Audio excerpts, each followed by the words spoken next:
Amigos, ¿qué tal? Bueno, hoy el maestro, el que hizo un documental. Sin más, Roberto Volado. Hola, ¿qué tal? Se llama Notas de una vida y ¿quieren que les platique un poco de ella?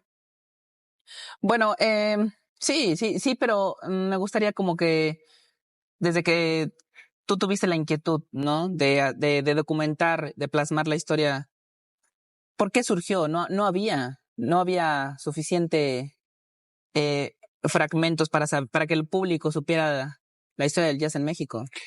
Pues mira, yo siempre he tenido mucha curiosidad en general por la música, ¿no? Y me gusta aprender, investigar. Y de pronto vi que no había muchos documentos visuales que me contaran la historia del jazz en México. Entonces descubrí que había unos en el Canal 11, pero con una escueta información y que yo creía que había mucho más y también había leído el libro de Derbez y sabía que había más jazz, ¿no? Y de pronto tomé la decisión con unos amigos, independientemente de empezar a grabar a los jazzistas viejos, sobre todo al principio, y algunos jóvenes de ese momento. Esto fue como en el 2005. Y de ahí empecé a recabar mucha información y a investigar y a ver que era una historia muy rica, que a diferencia de algunos mal informados que creen que el jazz empezó en los años 50 en este país, el jazz empezó en los años 20. Y entonces de ahí fue empezar a buscar esa información. Desgraciadamente, por la cuestión de la revolución aquí en México, no hay mucho material visual de ese momento, exceptuando fotos de bandas de jazz de los 20, algún material fonográfico. Y está la película Santa, donde tocan un foxtrot de Agustín Lara, ¿no?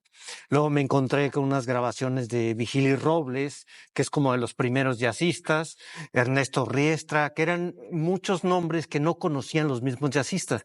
Y a mí eso se me hace preocupante, porque es una historia tan rica que todos los jazzistas deberían de conocerla, porque esto es algo que es una gran historia la que tenemos en este país con referencia al jazz en México. Y entonces me puse a hacerlo y me empecé a tardar mucho porque buscaba apoyos y nadie me dio nunca realmente apoyos, y entonces me tardé 18 años en terminar esta película, ¿no? Las proyecciones. O sea, se ha proyectado digo, ahorita vienes y proyectas tu documental aquí en Córdoba, pero ¿alguna cadena comercial ha estado interesada o a tu parecer en la cuestión económica, administrativa, ha venido bien? No, la verdad no es negocio. O sea, yo todo lo que invertí en esos 18 años es algo que nunca voy a recuperar.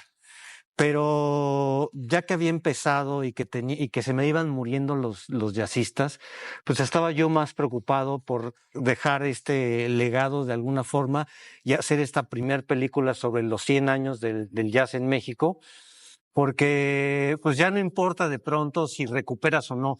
Yo hago muchas cosas y hago otros tipos de trabajo relacionados con la televisión y el cine para poder pagarme estos, digamos, estos lujos o estos caprichos de hacer este tipo de películas que no me van a retribuir absolutamente nada. Vi con desgraciadamente no hay un interés realmente por la historia del jazz en México. Ahora lo inscribí en el Festival de Morelia y lo rechazaron. Entonces ya no entiendo por cuál es el motivo, porque de pronto dices, pues, a lo mejor puede tener algunas carencias o fallas, pero es un documento muy importante que se necesita que se vea. La Cineteca me ofreció, o sea, hablé con los de la Cineteca en México, la Cineteca Nacional, y al parecer hay posibilidades de que se proyecte allá, pero se vuelven en el documental, y más si no es como de tragedias o habla de temas indígenas, de pronto todos los otros documentales no tienen mucha relevancia. Si hablas de un documental de las muertes de Juárez, pues es importante, y entonces ese sí le dan como promoción y lo meten en muchos festivales. Entonces lo que he hecho yo es tratar ahorita de moverlo por otros lados. Se va a proyectar en TV UNAM, que a ellos sí les interesó. Ahorita estoy también haciendo una serie de jazz con Alain Derbez para TV UNAM. Luego me han invitado a algunos festivales como el Festival de Chihuahua, ahí también se presentó. Me han invitado a Jalapa, lo vine a presentar a Jalapa 2 veces. Y así estoy como moviéndome para que se pueda ir viendo en distintos lugares de la República Mexicana y sobre todo porque es muy importante para los jazzistas de todos los lugares de la República Mexicana que conozcan su historia, porque es como si yo no conociera el cine que se hizo, el cine mudo mexicano o el cine del Indio Fernández. O sea, creo que tenemos que conocer nuestra historia si nos dedicamos a algo en concreto y de todas maneras, aunque no te dediques al jazz, es muy importante que conozcamos este tipo de historias que son muy, muy ricas, ¿no? Antonio Sánchez hablaba del uso correcto de la clave, más allá de un tema matemático, usarlo con un referente histórico. Eh, Invitaste a grandes músicos en tu documental. Más allá de tras bambalinas, ¿qué te decían de tu proyecto? Pues estaban muy emocionados en general todos, ¿no? O sea, me tocó venir al festival bueno, a esto del Yazú en algún momento, y ahí pude entrevistar, por ejemplo, a Antonio Sánchez, que vivía en Estados Unidos y estaba ahí estaba de invitado en el Yazú. Y entonces de pronto tuve de pronto alguna fortuna, pero por ejemplo yo costeaba esos viajes. Yo iba con un fotógrafo, un sonidista y pues, nos íbamos en mi coche y yo pagaba todos los gastos porque no había de otra manera y era importante no solo hacerlo en la Ciudad de México el documental, sino tratar de irme a todos los lugares posibles de la República Mexicana, donde tiene una historia bastante ya rica de jazz. Desgraciadamente esa idea se volvió una utopía porque no me daba la vida. Tengo 2 hijos y que Ujú. pues tenía que también sacar dinero para mantener a los hijos. Entonces de pronto pues iba y grababa ciertas cosas, iba agarraba un dinero y lo ponía para la película, pero de pronto pues no tenía tanto dinero como para estar subvencionando el documental, ¿no? ¿Crees que es importante más allá de digo, para la sociedad, un, un acervo cultural que el músico debe de analizar y para que tenga ese aporte ordenado, como decía Antonio Sánchez, de aporte a su música? O sea, tendría que saber su cultura, de dónde viene, para que tenga un correcto impacto en lo que está haciendo ahora. Pues yo creo que es indispensable. O sea, como te decía antes, si yo no conociera a los que hicieron el cine antes que yo, si no conociera ese tipo de películas, aunque yo no vaya a copiar eso, pero lo necesito conocer porque ya se hizo y es parte de la historia del cine. Es lo mismo con los músicos. A mí me daba de pronto tristeza que muchos jazzistas jóvenes no conocieran a Hilario Sánchez y Miki, la pareja esta que hizo Yazteca en los 60, que no conocieran a Freddy Guzmán, que es un trompetista que murió en los 70, que tiene una historia muy peculiar que cuento en la película. Y así tantos otros, como les decía Vigilio Robles, Ernesto Riestra. Y si no conoces eso, pues de pronto tienes que, o sea, ¿de dónde te agarras? Entonces sí puede ser muy virtuoso, pero también creo que un músico en general, no solo el de jazz, tiene que ser un músico preparado, un músico que lea también. Y de pronto me topaba con algunos músicos que son muy virtuosos, pero no se les daba a platicar y contar las cosas que tenían que contar, y otros sí, ¿no? Entonces de pronto hacía entrevistas que no las podía usar pues porque no me contaban mucho o estaban muy desilvanadas, ¿no? Pero en general creo que me encontré mucho apoyo de los músicos y eso se los agradezco infinitamente porque también es la película de todos los que me apoyaron de una u otra forma, con sus materiales, con su música. Y pues ahí está el resultado, que creo que es un resultado que vale la pena conocerlo, ¿no? Me gustaría hablar y escuchar tu perspectiva. El cine en México, hay gente que dice muy tristemente el cine en México no existe o apenas está comenzando, en el sentido de que falta gente con una visión como directores de Estados Unidos, y yo no lo creo. ¿Tú crees, y todo esto que es atroz de darle popularidad a directores que no escriben y no hacen mucho, cuál es tu punto de vista con respecto al cine y a los grandes directores de México? ¿Dónde están? Pues mira, creo que hay cine un poco para todos, ¿no? Creo que yo no estoy peleado con el cine comercial. Creo que hay directores que cuentan historias un poco más superficiales, más banales. Hay otros directores que cuentan historias un poco más profundas, que hacen pensar al espectador. Creo que en este momento hay una gran variedad de películas, que eso hace sano una pseudoindustria, porque no la puedo llamar industria, porque se necesitarían hacer muchas más películas como se hacen en Estados Unidos o como se hace en el cine de Bollywood, ¿no? De la India, que se produce más. Aquí el problema es que de pronto, pues es complicado, pero cada día se está volviendo menos complicado por la tecnología, porque ya hasta se hacen películas con iPhone, con celulares.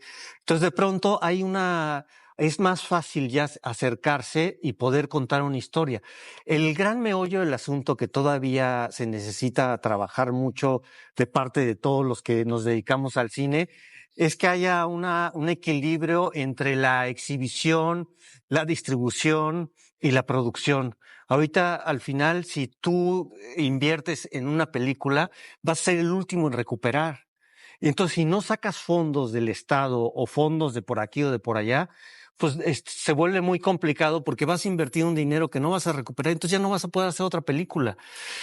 Y conozco varios amigos que están haciendo películas independientes, que se las están ingeniando con historias más sencillas, de pocas locaciones, y que le piensan más al guión para que sea más inteligente y no se tengan que gastar tanto dinero y puedan llevarla a la pantalla, y entonces la recuperación sea más viable, porque si te gastas menos, pues vas a recuperar más rápido, ¿no?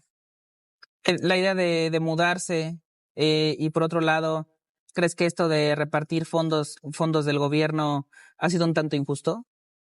Pues mira, cada vez está siendo un poco menos injusto. Antes sí se los daban entre amigos, había como muchas camarillas y muchas mafias ahí en torno a los apoyos.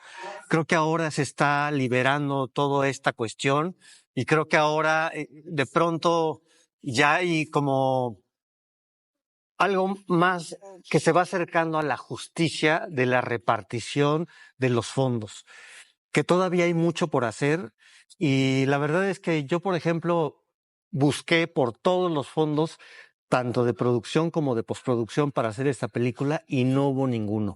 Y no me sorprende, porque de pronto pues, se ve que no le interesa a muchas personas el jazz.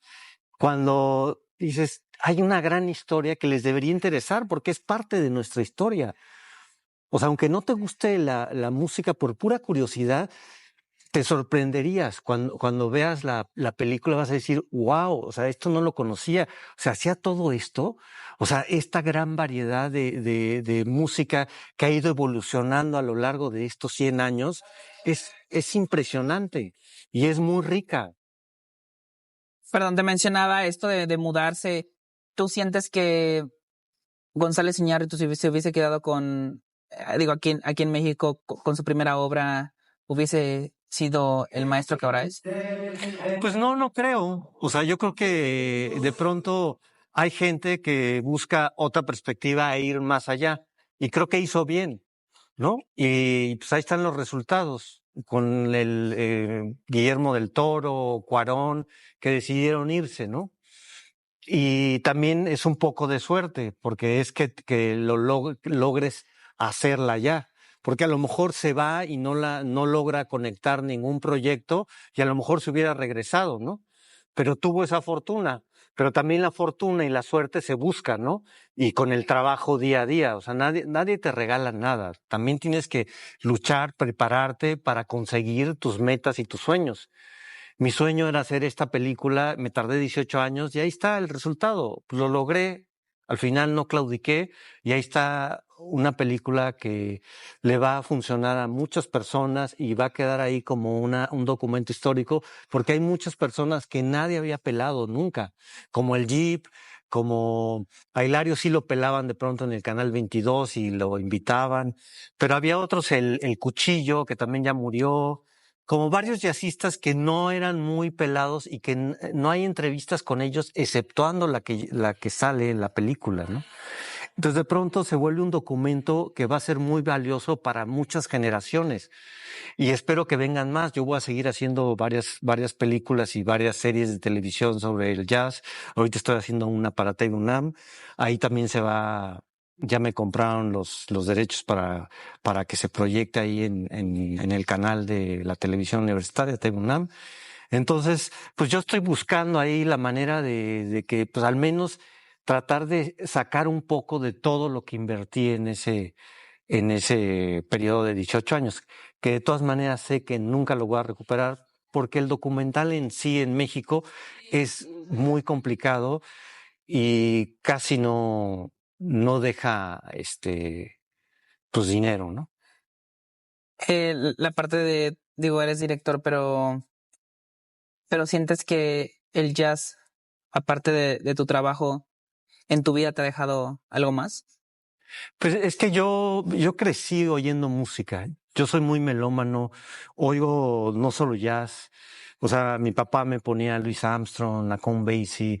Entonces, de pronto, la primera vez que yo oí jazz tenía como 7, 8 años y pues me voló la cabeza, ¿no? Y luego oír cantar a Louis Armstrong y tocar la trompeta se me hizo algo formidable. En ese momento ni sabía que existía el jazz. Y cuando le pregunté a mi padre, me dijo, no, pues es un jazzista, Louis Armstrong. Y entonces de ahí dije, pues tengo que aprender más. Y poco a poco fui creciendo, oía mucho rock, pero también oía mucha música clásica. Teníamos un radio de bulbos en la casa que era de mi abuelo, entonces sintonizaba estaciones de varios lugares del mundo. Entonces mi repertorio se empezó a abrir y expandir mi conocimiento en cuanto a la música. Entonces crecí, yo quería ser músico, quería tocar el clarinete, pero un maestro me frustró mi carrera y entonces terminé haciendo cine, ¿no? Yo sabía que desde chavo lo que me tenía que dedicar era hacer algo relacionado con el arte. Y la vida me llevó hacia el cine y el jazz y la música me han dado estas ganas de seguir vivo y seguir haciendo muchas cosas porque me encanta leer, me encanta oír música, me encanta ver películas, me encanta escribir. Entonces tengo muchas cosas por hacer y entonces sí me ha dejado mucho el jazz independientemente de la película. Y pues tuve la fortuna de que no existía esa película y me tocó hacerla a mí, ¿no? Y qué bueno que la hice en ese momento porque si me hubieran muerto después, si me tardo más, me hubiera gustado empezar antes, de hecho. Pero desgraciadamente se dio en el momento que se dio, porque hubiera podido entrevistar a Calatayud, hubiera podido entrevistar a Chilo Morán, que se murieron unos años antes que yo empezara el documental, ¿no? Y pues tuve esa desgracia, pero a la vez fortuna, ¿no? Guillermo del Toro mencionaba que la vida como la vemos es aburridísima y que la necesidad del artista viene de ello, ¿no? De construir algo más divertido. ¿Tú piensas el cine así? Pues no necesariamente. Yo creo que para mí la vida es divertida.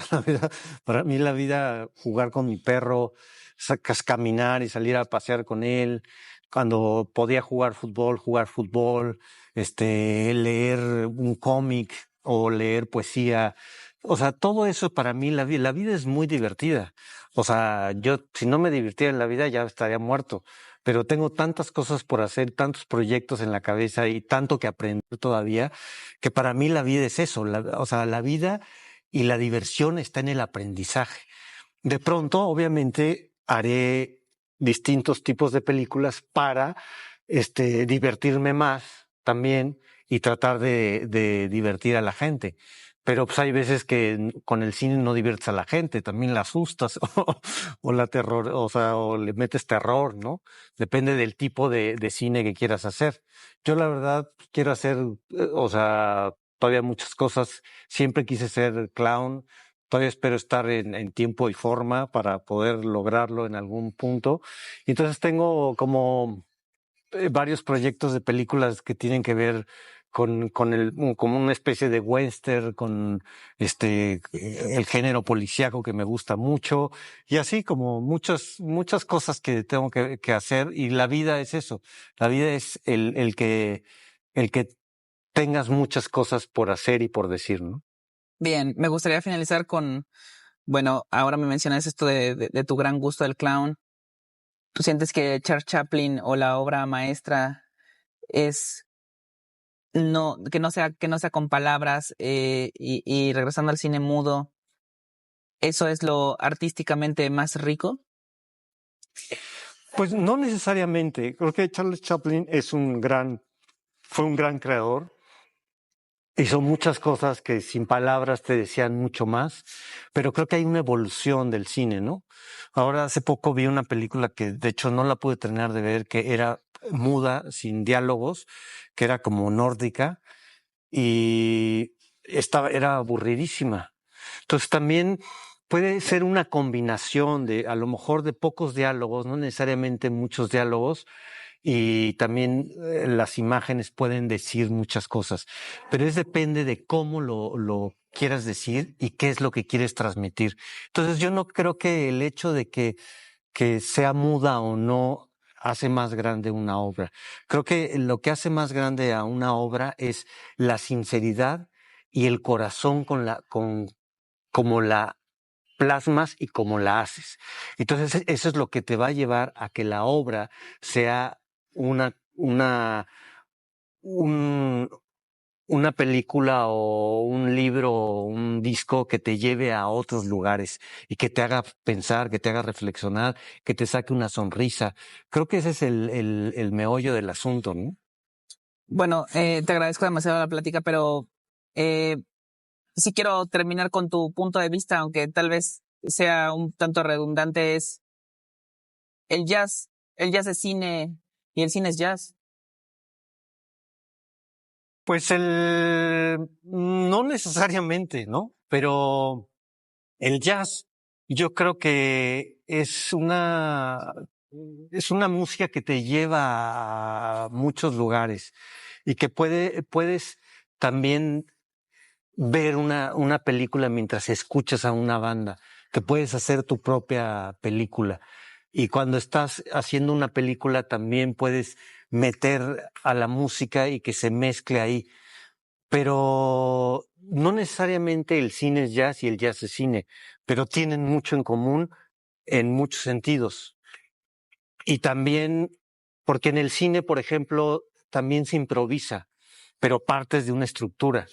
Y entonces desde ahí, desde ese punto, sí puede haber una comunión del cine y el jazz, ¿no?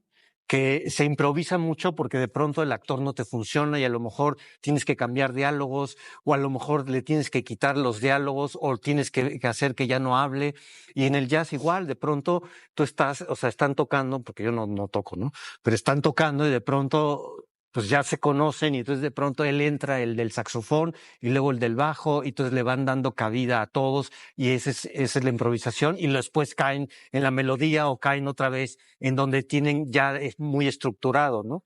Y el cine es así, tú tienes un guión que no es de hierro, que tienes una estructura, pero esa estructura es maleable, porque a veces lo necesitas improvisar, porque si no, no salen las películas. Y siempre te vas a encontrar en el cine con obstáculos que tienes que ir solucionando.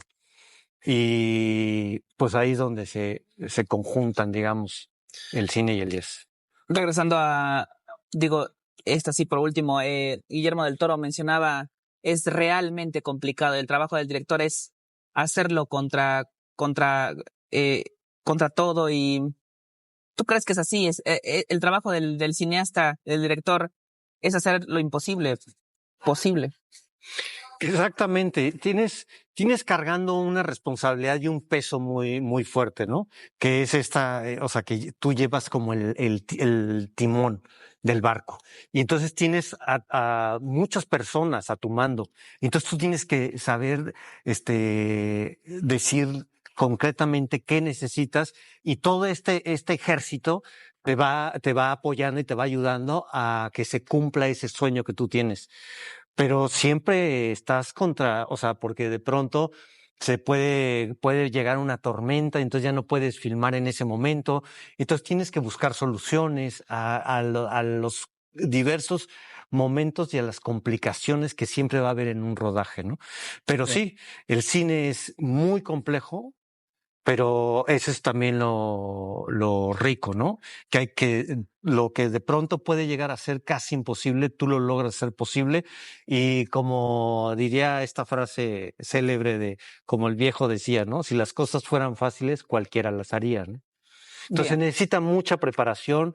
Entonces cualquiera que quiera estudiar cine se tiene que preparar mucho. Mi hijo ahorita ya estudió un rato en una escuela y se va a cambiar a otra y le digo, pues tú lo que tienes que hacer es prepararte y prepararte porque hay muchos que van saliendo de las escuelas y aquí el mundo es de los que están más preparados y de los que están siempre macheteándole, ¿no? Maestro, muchas gracias. No, al contrario, gracias a ti. Eso.